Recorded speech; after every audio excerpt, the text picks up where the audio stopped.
Here we go.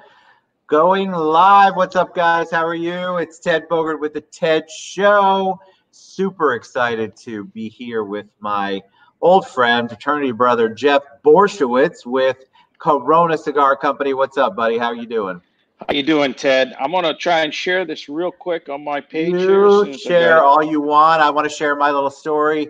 I remember There we Jeff go. came to Sigma Chi, 18-year-old, real skinny dude with an attitude, but a heart of gold. And I loved that about him when he came through Rush. And so I just can't believe it's been that long. I don't even want to date us, but everybody knows how old I am. Sorry. So, and you just have just done amazing things in your life since then. Corona Cigar Company. Jeff is the CEO and founder of that, and that has been or become an Orlando institution. When you think of cigars, I would guess most people think of Corona Cigar. So I'm so proud of what you've done. I think it's amazing, and you were such a good community giver. So it's been a while. I've been wanting to get you on the show, but we have a lot to talk about. So I'm going to stop. Tell them a little bit about you.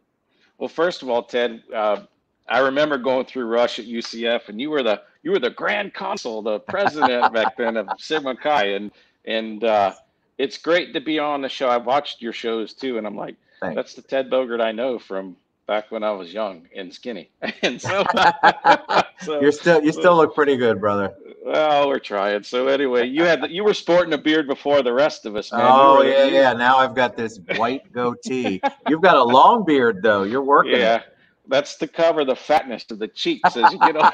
So Listen, don't give anyway, our secrets away. Come on.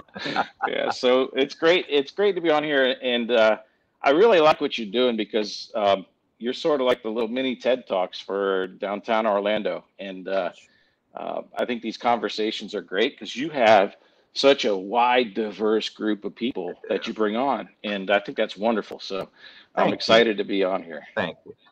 So tell us about you. I think people would love to know the story of how you got in, how you created Corona a little bit. Tell us some of the background because I think it's such an amazing thing that you did in a time where that wasn't necessarily anything here, and you had an idea, a vision, and you really implemented it. So tell us a little bit about what happened. Well, I started off. I was in the automotive service industry in Pine Hills. We had a repair shop called Bel Air Auto Service. I used to run it with my father and my sister. And in 1996, shortly after I graduated from UCF, took me 8 years to get through UCF, and I did not come out a doctor. So, so You're anyway, not Dr. Borschwitz. Uh-oh. right? No, I'm not a doctor. But I enjoyed my college career. So anyway, so after I wanted to have a business that could be scaled up on a national level. And so I started a mail order cigar business. It's something I had a passion for, and I think that's really critical when you start a business that you have a passion for what you're doing, because then you don't feel so bad when you work 100 hours a week for a few dollars an hour. Yeah, matter of fact, for the first 3 years, I didn't pay myself at all, so I was working for free. But that's very common though for a lot of entrepreneurs when they start out. Very. Most people don't realize that it takes it takes a lot of money to start a So business much up, and if you sacrifice yeah, and so for if the you don't long have game. money, yep. And for me, uh, my business partners always joke about it was American Express, Mastercard, and Discover. So those checks you used to get, those checks you'd get in the mail, and they're like, pay off your other credit card debt with it. So that's how I started Corona Cigar Company. I But love it. so anyway, I started it out of an extra bedroom in my house in '96, and it was a mail order business, and I had Why one of these cigars? guys. Where did that come from? Because that's not my memory of you. Not that it No, matters, but it's it like, where did the cigar idea come from? you can blame my sister when she got married. She had her reception over there at the Cheyenne Saloon. They used to Yeah. rent that place out. What's the place behind? I forgot what it's called, but they used to rent that out for weddings and stuff. And this cousin of mine came down from Chicago. He had a 5 pack of Swisher Sweets, and that was our first cigar. That was the first cigar I ever smoked. And by the way, I mean it was like all right. So anyway, that was okay. But then I had a good handmade cigar after that. I was like, wow, this is really nice. And so I had a buddy of mine. We used to smoke cigars, and I started looking into this, you know, into the direct response marketing or mail order business. And so that's how I started it. And from there, we grew into retail. There was a step in between the catalog. We're doing online cigar sales. There's a company in Orlando. This is really weird. Sales and Marketing Technologies was a startup company here in Orlando, and they still are here in Altamont. And Wow. that's when internet was just starting, right? And Yeah. so my accountant was their accountant, and so then he said, "Listen, I got a startup internet company, and I want you to meet this guy Dave, and he wants to put your your whole catalog online and have where you can do the orders online and secure order processing stuff." So I said, "All right, let's do it." So we did that, and man, I was shocked. Like the first day the store went live, we actually got an order. So I'm like, "Well, this is pretty cool."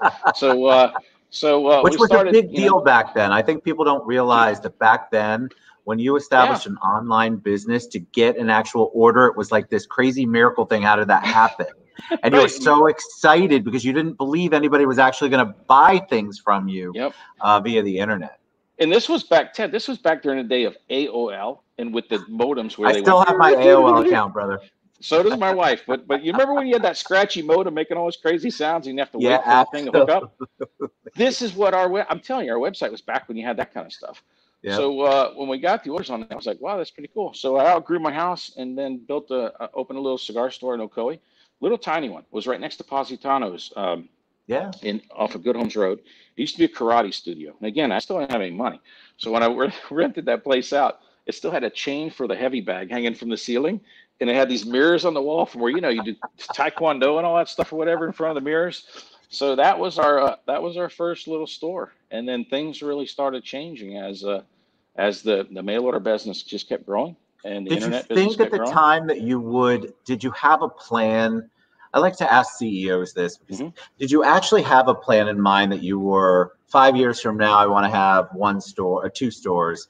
10 years from now, I want to have three stores. Did you have that plan? Were you working a plan or were you just going along with the flow as the universe was taking you there or the I world?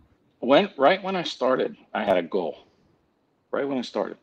And my goal is that we could sell $100 million a year in cigars. Now that's a pretty lofty goal. Nice. All right. Now we haven't reached that goal, but I was going I to think, say, I'm sorry. Where's the private plane yeah. coming to get me? I don't know. But do I think we can hit that goal? Yeah, I do. It might take some more time, but I believe we can get there. There's a couple of companies in this industry that do hit those numbers, and so you know, they can do it. I think we can do it. It's just going You to take could do time. it. Yeah. The difference is though, when you talk to certain CEOs on a business like that, it's there's risk involved. A lot of times they'll take on a venture capitalists to bring in the capital in order to scale that growth real quick, or some sort of a partnership with another company that brings in a lot of cash. Yeah. And I've never done that. I've always said, like I said, my partners were MasterCard, Visa, and Discover, and so Still we're funny. still privately held. It's me and my wife and family-owned company, and we got a fantastic staff and guys that have been with us for the ride since the beginning, which I think is amazing. I really You like have to see our amazing staff, I have to say. So, I'm yeah. not, I've never smoked anything.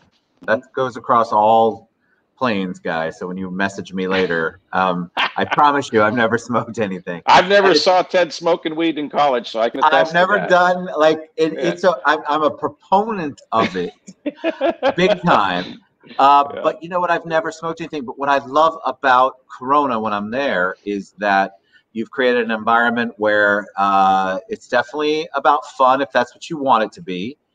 It's about business if that's what you want it to be. You basically created this environment where it can be flexible for everybody. I mean, you're a chameleon basically as far as your client that comes in there. They could be there in the afternoon when they're relaxing. I see them when in the old days. I used to see them out in the rocking chairs on the main drag there downtown. Or you could have people in full suits, not Ted suits, but real business suits, having a good time, having a scotch or a whiskey and getting down to business. So you Yeah. created this really cool environment where all of that can happen in one place.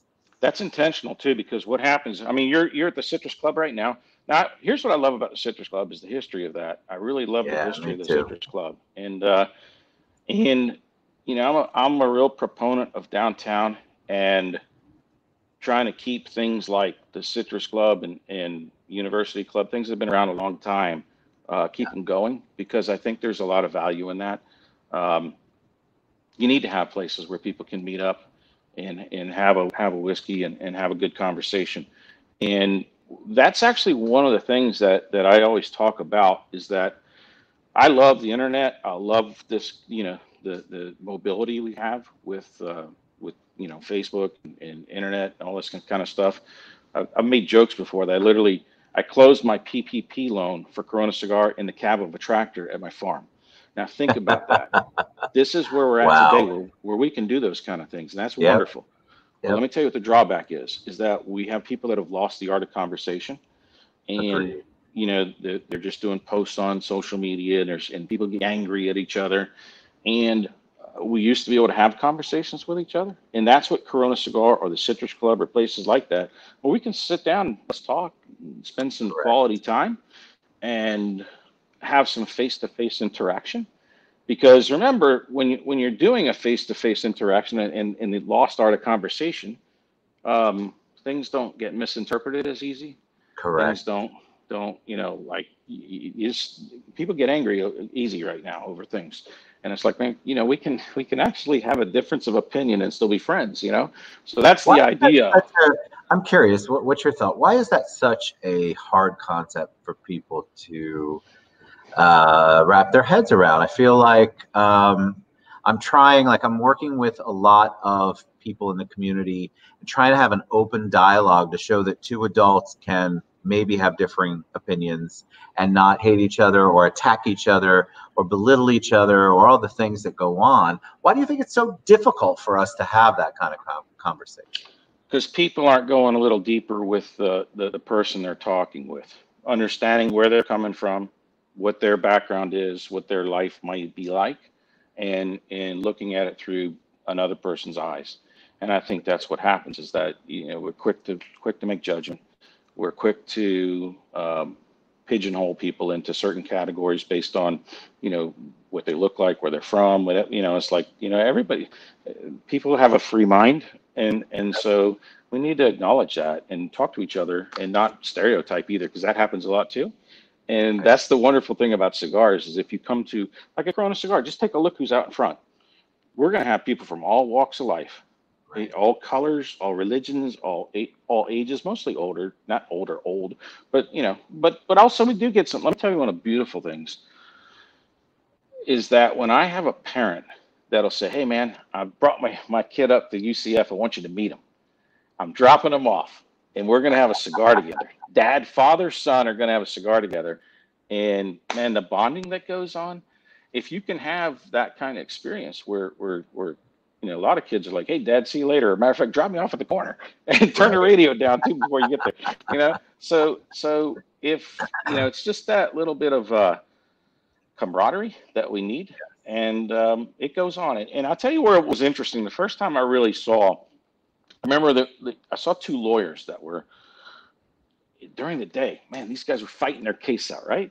And then later, they're sitting in that club where you're at the Citrus Club, having cocktails. And like, dude, these guys were just going at each other no more than an hour ago. And now they're Right. sitting there joking and everything else. I'm like, wow, So I've seen, that was kind of interesting, and I've seen in politics in D.C. too, where you can have some Democrats and Republicans going head to head, but later chill out and have a cigar. And Correct. actually, the cigar smoke filled room is actually a benefit, because it keeps people from going off and running into their corners, Right. because no one's going to get everything they want. So let's get back, let's talk, let's get some compromise here, and things going. And that's why traditionally, just if you look at the history of cigars, they've always been used for those kind of settings. Actually, like when there's wartime settings and surrendering and things like that, let's Right. you know let's have a cigar. I don't want to kill you while you're signing these papers to surrender anymore. You know what I mean? And you had peace pipes with Indians and stuff. That was the tradition, because they're like, hey, sit down, let's have a smoke. Okay, Correct. so it slows things down and lets people talk and try to understand each other a little better.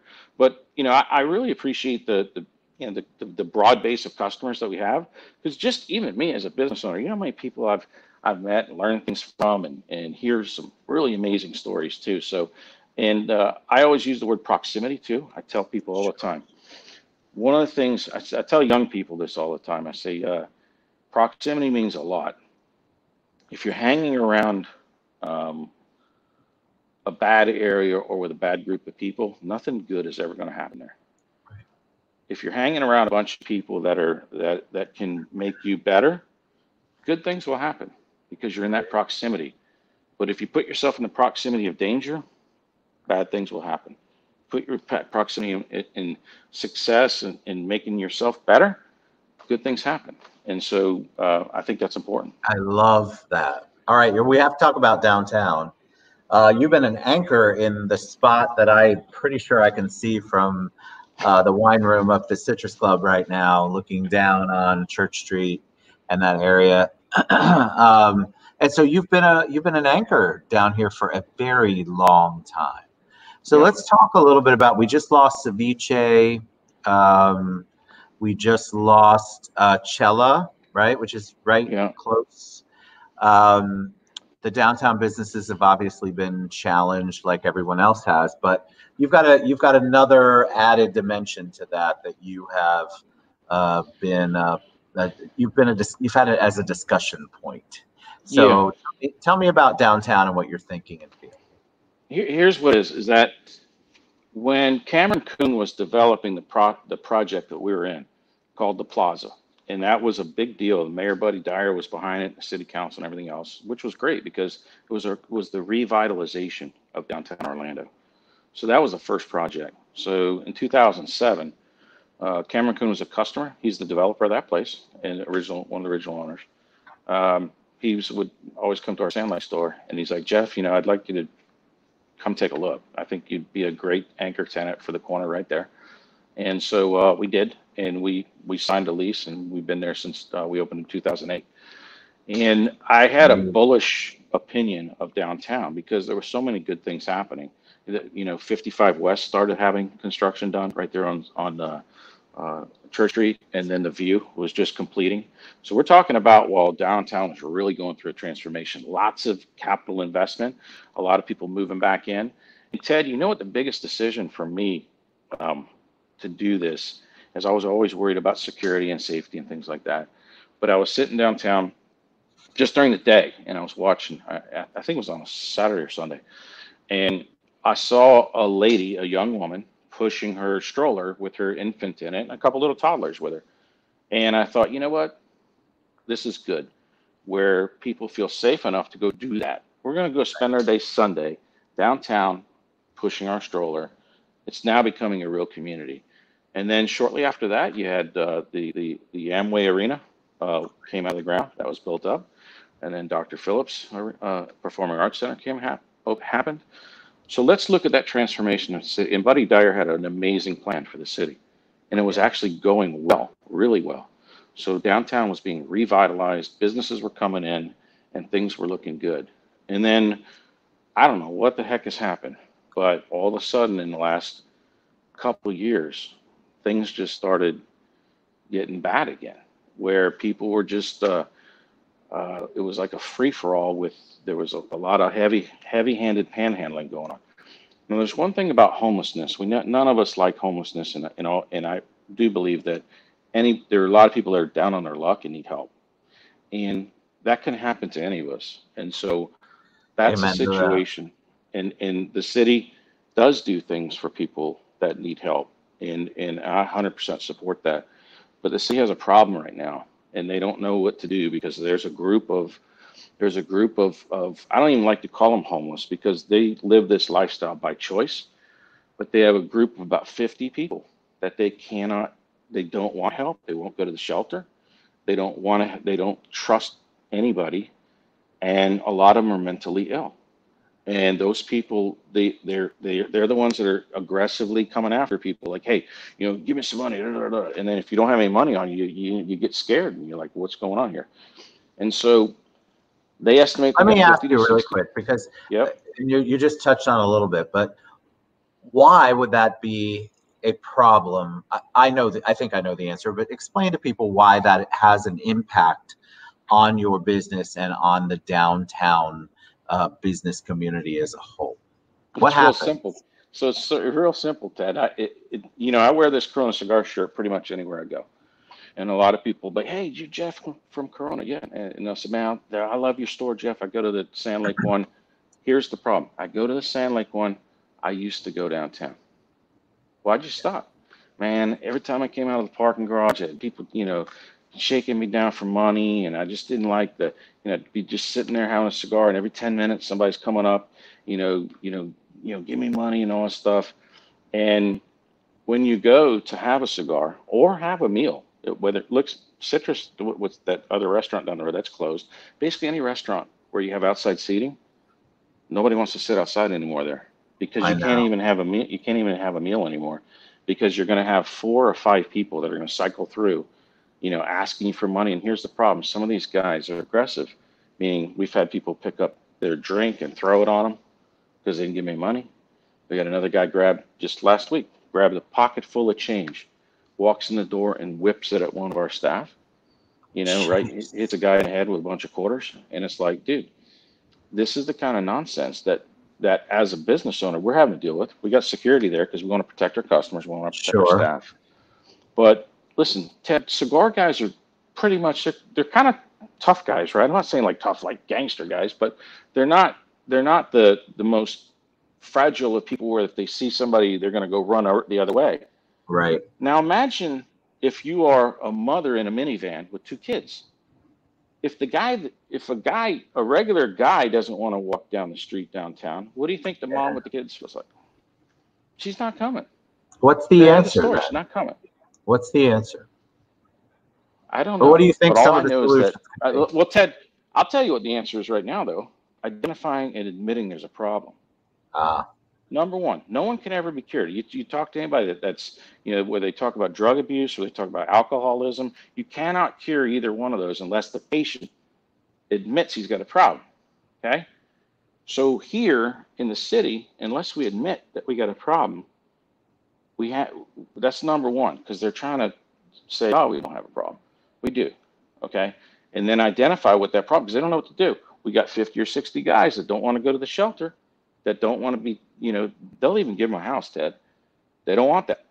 And so something has to be done. Now, listen, I'm a cigar store operator. I know how to run a cigar store, and I know how to run a cigar company. Right.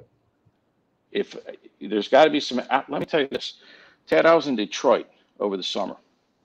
Now, remember, Detroit went through a bigger problem than Orlando did during the recession. These guys were in bad shape. Well, guess what? They've cleaned that city up. It's beautiful. You can go walk downtown Detroit. Nobody's going to bother you. Matter of fact, there's signs out there saying you can't panhandle. And so when you go to, that's why the people are going down in Detroit. You can walk around. You're not going to get shaken down. You're not going to feel like, this guy's going to stab you if you don't give him $5. And so, that's the difference. Other cities are doing it. So what's the disadvantage? Why is there a pushback? Is there a disadvantage to doing that? Because it sounds like that is it just because it's not enforced? Are they afraid it's not enforceable? I know you're not the expert, but I'd love your opinion on it. Like, what would be the holdback? Well, people do have rights. You just can't institutionalize somebody because we don't have any mental institutions anymore, which is another thing. If you talk to the mental health care experts, the number one place for mental health care in Orlando is the Orange County Jail. Yeah, I don't like that. And that's not the way it's supposed to be. No, it's not.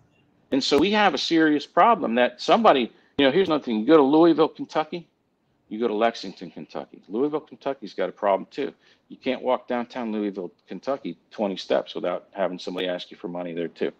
You go to Lexington, Lexington's a different story. You can walk all around downtown and feel safe. And so listen, if I'm running a city, which I have no desire to do, and I commend Mayor Buddy Dyer, I gotta tell you, listen, amen to that. Tough job. He's got a tough job. Agree. I read the posts that people say that, dude, this is hard being a mayor. But it's because you can't please everybody. No matter what you do, you're going to have some people that are pissed at you. He's done amazing things for our city. Yeah, he has. But at the same time, here's what I've noticed about politicians. They react to pressure. Okay? Yeah. So if you get a lot of pressure from people saying, hey, like for example right now, defund the police, you're going to start listening if that's the only voices you hear, unless you have the guts to say, listen, defunding the police, well, listen, justice for George, we want 100%. and we Agreed. support protesters. They have every right to protest, 100%. And the city did a wonderful job, as did the residents, of not burning the place down. I agree. And Ted, as a retailer downtown, every night I'd go to bed wondering if I had a store in the I morning. thought about you and all of my friends downtown. But what was they really did an amazing job of They did. sharing their voice, and there was nothing else going on, which was lovely. Absolutely. And so I commend every protester that didn't do anything, violent or breaking in stuff. I commend every law enforcement was there as well. Amen. To have to put their own safety and security on the line in case things did blow up, right? Right. And they didn't. So overall, I think Orlando did a wonderful job on that. But at the same time, if you have pressure saying defund the police, you need pressure of people like me saying no. You actually need more police and have these guys better trained and where they're part of the community. I think that's the biggest problem too. If these guys were viewed as part of the community and we did some outreach from the police department, from the sheriff's department, maybe profiling some of these officers and asking them, hey, why did you get involved in law enforcement? Right. That somebody might be like, hey, I grew up in Pine Hills. I saw my mom's car got stolen and I didn't like what happened to us. And I felt like I wanted to be that sheriff that did something good. Or, you can hear some good stories of that. Crime affects everybody. And that's the part people don't understand. Crime is, no one likes to be robbed. I don't care what color or where you're from. Nobody likes to walk outside and have their car stolen or come to a traffic light and get carjacked. Nobody wants that. So this is a universal thing. But at the same time, nobody wants to see what happened to George Floyd. So we should be able to have these conversations and say, listen, we don't want that. We condemn that. But at the same time, police officers, we need you because you cannot have an urban business district without feeling secure. And I'll ask people, would you really think a business is going to go invest $1 million or $2 million in a business where he feels that there's no security, that every night the place can get robbed or your staff get robbed? Of course not. He's going to pick a different neighborhood. And so then people that live in that neighborhood are going to be like, oh, there's nothing nice in our neighborhood. Well, it's because you guys didn't want any police force to make sure it was secure, or you didn't support it. And so, but Orlando's really good. I'm telling you that because our customers are urban and these guys that are smoking cigars out front, especially during the protests, they're smoking cigars and they're watching and they're like, this is great, but just as long as nobody tries to throw a rock through the window, and it didn't happen. So what a blessing. That's awesome. So hats off to that. But the problem is, Ted, we're like one of the last guys downtown. And the Citrus Club's one of the last original ones. We are. Like, I don't know I know there's some businesses left, like Crest is up the street. But I know that everybody has been obviously impacted by COVID. But the panhandling, I would agree with you. Like, if I never would let my daughters come downtown by themselves. There always had to be somebody with them. It's a challenge. There are some people because they tend to be aggressive. That's really where it is. If somebody looks like they need some cash and I have it, I'll give it to them. Even though Ted, let me explain. When we opened up downtown, there's a fellow that used to sit by the clothing where Stacy's Jewelry is now, where Bay Hill Jewelry is. Across there used to be a barber shop as well. And we would let him come in every morning and give him ice. And he would sit there. He's in the wheelchair, the guy that across the street. He's been there forever. I know exactly who you're talking about. All right. So there's a community of people that are homeless that we help out, that they're not problematic. But there's, like I said, the city knows this. There's probably 500 or 600 people that they take care of, but they've got 50 that don't want help.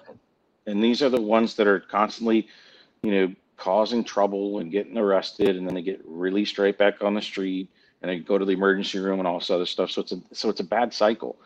So anyway, I don't know what the answer is, but unless it's brought up to, out of sight, out of mind, is kind of the way this is right now. But I'm trying to say, listen, I'm watching all my neighbors close up, right? And I don't want to close Corona Cigar. I want to be there 50 years, okay? Right. But at the same time, I'm a realist and I'm watching what's going on. And it's like, unless we address this problem, you know, here's another thing about Orlando that other cities, because we have a store in Tampa, and you know, I've been Yeah, pitched you've got stores. some Tampa love going on, by the way. Some Good. Facebook people came on from Yeah, Tampa. our Tampa Davidoff store is amazing. So one of the things is that when people from Tampa and Jacksonville and Miami, they're like, you know what Orlando has that those three cities don't have, is that downtown Tampa, downtown Jacksonville, and downtown Miami, come 5 o'clock, when the buildings vacate and all the lawyers and accountants go home, the city's dead. Okay? Orlando has 3 windows of consumerism. You get your daytime crowd, which are your business guys, your Right. bankers and lawyers and accountants, right? After they're there during the day, and then at 5 o'clock, hey, might go have a cigar. So now you got that window of guys, the before I go home crowd. Then you got the dinner crowd, people that'll come over, go to Crass and go to some of the other restaurants, go to the Bohemian and Grand Bohemian and stuff. And then you have the nightclub crowd that kicks in about 12 o'clock and goes to 2 a.m. That's 3 windows, right? Yep. Tampa doesn't have that. Miami doesn't have it. Jacksonville.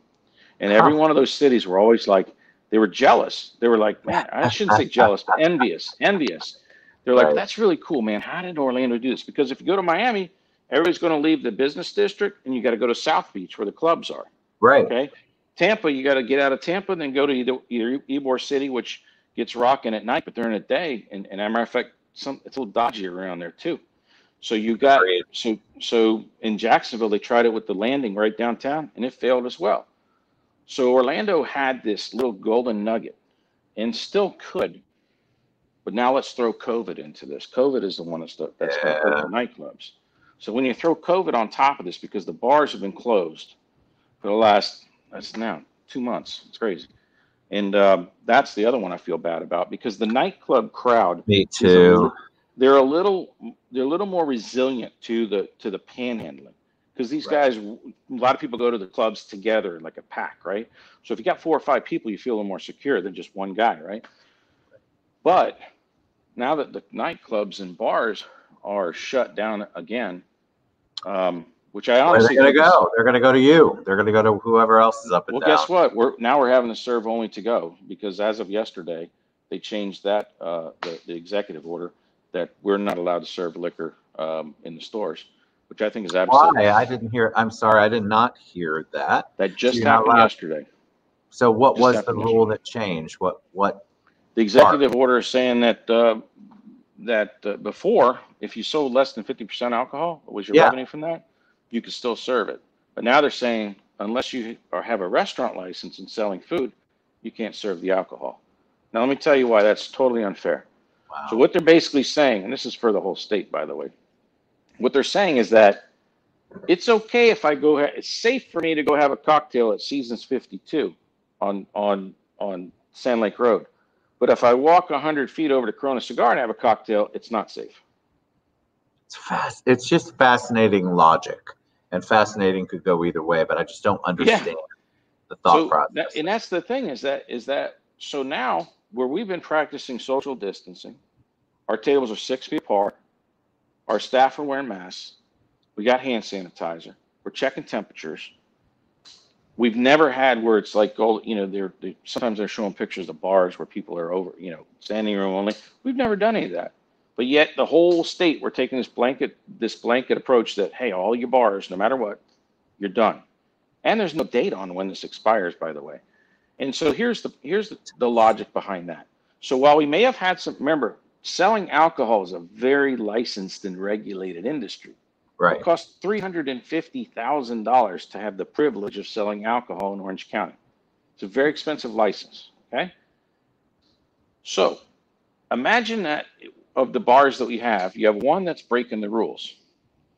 Because this one wasn't practicing social distancing, we're gonna make all the other licensed establishments where they can't sell either. That's like me going down I-4, going 200 miles an hour.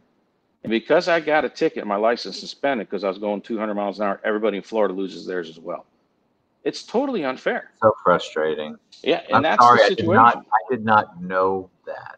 Yeah. And so, Ted, you wonder why I'm fighting all the time, trying to keep, it's like nonstop because every day in this business climate, if you're not fighting for your business, no one's going to fight for you. Agreed. And these things are happening. And so it's like, it's crazy. And, you know, we're going to get through it. Thank goodness we have coronacigar.com because we sell a ton of cigars through mail order, especially now that Right. now that these Well, I would since say COVID. you're definitely resilient. You've always been. You're also a planner. I know you have a fantastic, genius kind of business mind, but it doesn't matter. It impacts all of your people, all of your customers, all of Yeah. your. It's not just a you personal financial thing. It's a community thing. It's a customer thing, relationship thing.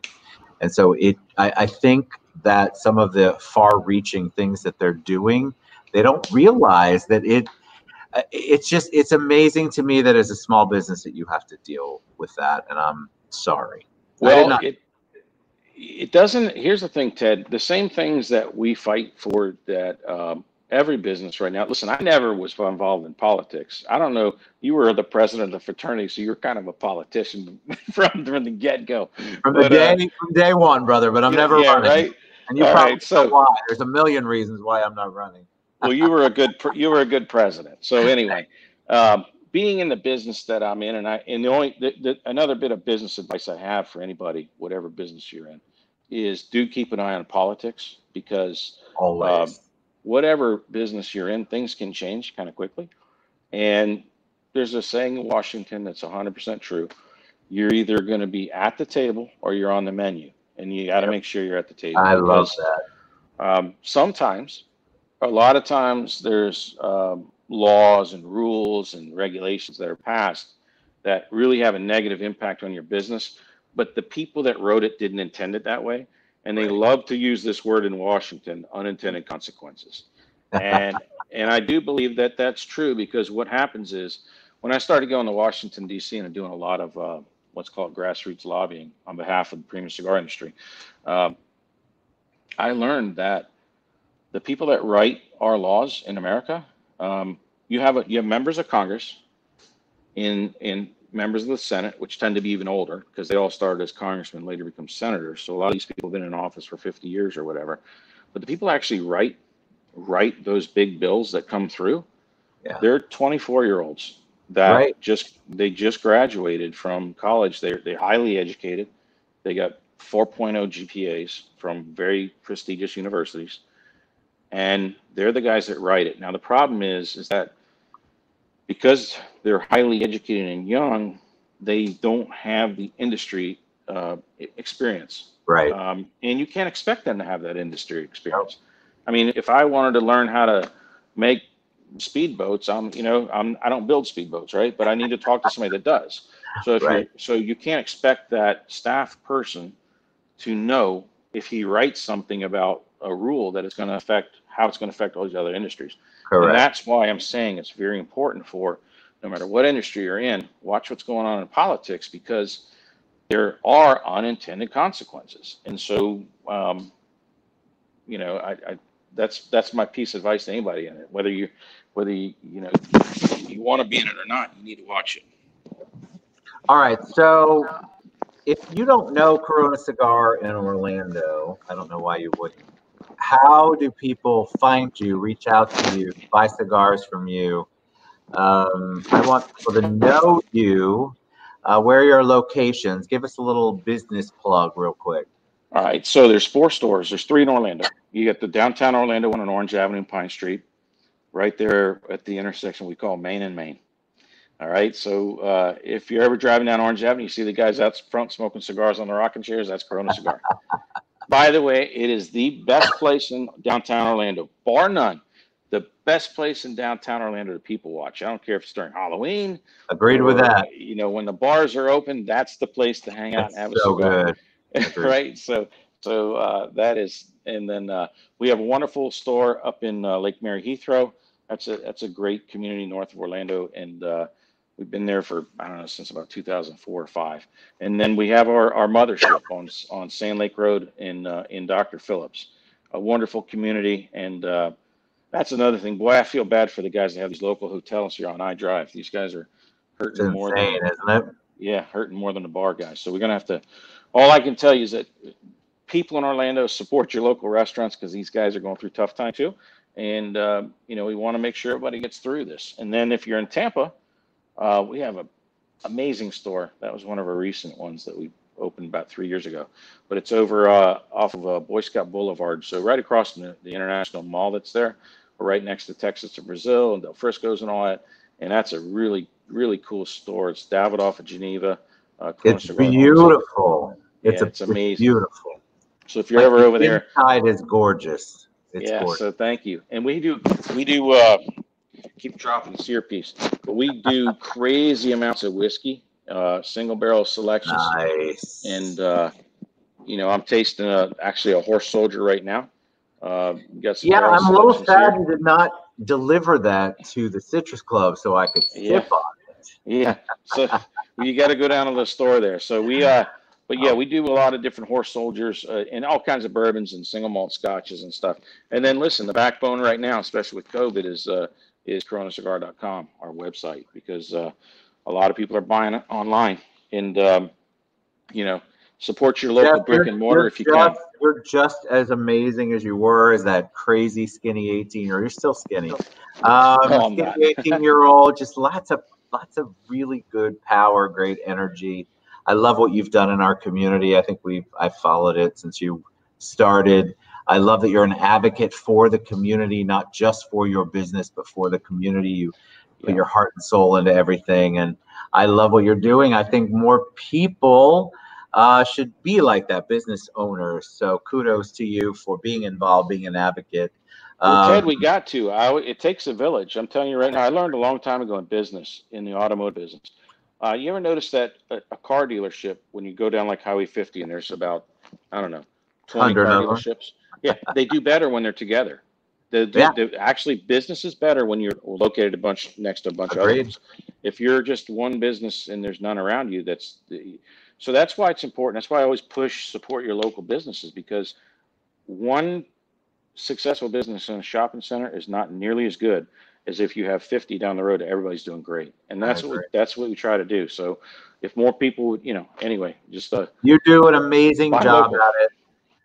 Thank you for coming on the show. I feel like I haven't seen you in 1,000 years. You still look like the same guy from 150 years ago. Yeah. Well, and put a plug in too for any college kids too. Ted and I met through Sigma Chi fraternity, obviously, and all I'm saying is that I'm an advocate for fraternities too, because they're under attack as well. And changed my life. Right. And so when we went to college, that's how, you know, you kind of get dumped off at this school with a bunch of kids. There were still 30,000 kids when we were there, right? So you get dumped off at a college and you don't necessarily know anybody. And so the fraternity is a great way to meet people. And Sigma Chi for us was a great group of guys. It was diverse. We were all, you know, it was fun, but not crazy. You know what I mean? And I think any young adult, when they go to college, should consider looking at some of the you know, Rush. I don't know if they do Rush Week. I think they do. They still do. I mean, it's crazy because I think that I still see, of course, a million SIGs that come up here. Armando Paez, Tico Perez. I have tons that come up to the club, but even out and about, it just was life-changing, not just from a personal perspective, but from a business opportunity perspective, which is sort of why we're going to college, right? We want to do well in our business. There are so many things that you won't be taught that you will gain from your connections and your relationships at the Greek level or any organization. Just get involved. If you're a kid going to school, get involved in something because it will change your life. All right, Agreed. Jeff Borysiewicz, Corona Cigar Company. That was awesome, man. Thank you. We went so long, but I knew we would because I needed to catch up with you.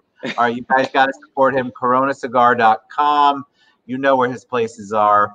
Thank you guys for sticking in. We had lots of people stay with us. Mwah, we love you guys. Jeff, have a great 4th, my friend. I will talk to you